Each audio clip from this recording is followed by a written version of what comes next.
నమస్తే, welcome to one India Telugu. నేను లింగారెడ్డి. మనందరం డ్యువల్ సిమ్ యూజర్స్.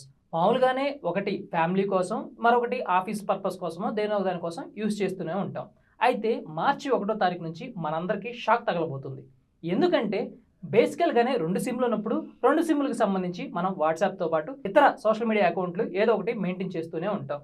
అయితే పెరిగిన రీఛార్జ్ ధరల నేపథ్యంలో చాలామంది, మనలో 99.9% మంది కూడా సెకండ్ నెంబర్ని రీఛార్జ్ చేయకుండా ఉంచుకోవడం, సంవత్సరాల తరబడి అది అలాగే ఉండిపోవడంతో కొన్ని సందర్భాల్లో కొంతమందికి సిమ్లు బ్లాక్ కూడా అయిపోయాయి.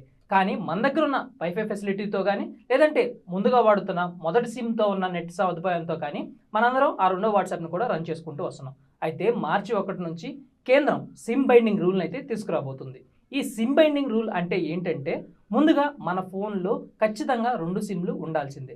2 సిమ్లు ఉన్నప్పటికి కూడా 2 సిమ్లు కూడా యాక్టివేషన్లో ఉండాలి. అంటే 2 సిమ్లకు సంబంధించి మన సోషల్ మీడియా అకౌంట్లు ఏవైతే ఇన్స్టాగ్రామ్ కానీ, ఫేస్బుక్ కానీ, వాట్సాప్ కానీ, ఇతర మొబైల్ నెంబర్తో లింక్ అయిన ఏదైనా కానీ వాటి ఓటీపీలు ఖచ్చితంగా వచ్చే విధంగా అవి యాక్టివేషన్లో ఉంటే మాత్రమే ఇక నుంచి ఆ సిమ్ కానీ అట్ ద సేమ్ టైం ఆ సోషల్ మీడియా అకౌంట్లు కానీ పనిచేయబోతున్నాయి.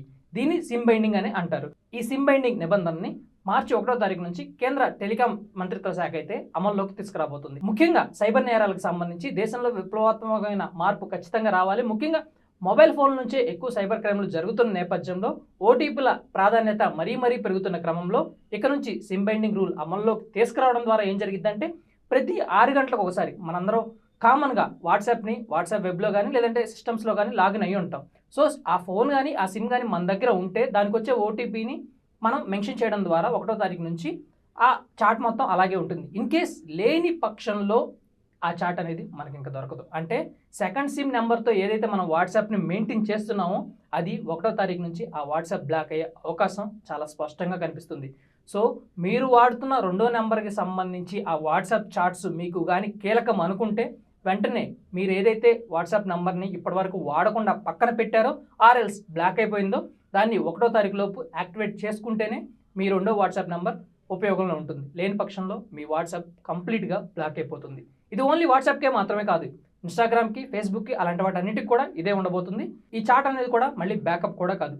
సో ఖచ్చితంగా 1వ తారీఖు నుంచి 2 సిమ్లు మన దగ్గర ఉండాల్సిందే. ఆ 2 సిమ్లు యాక్టివేషన్లో ఉండాల్సిందే. ఓటీపీలు ప్రతి 6 గంటలకు ఒకసారి ఖచ్చితంగా వచ్చే పని ఉంది.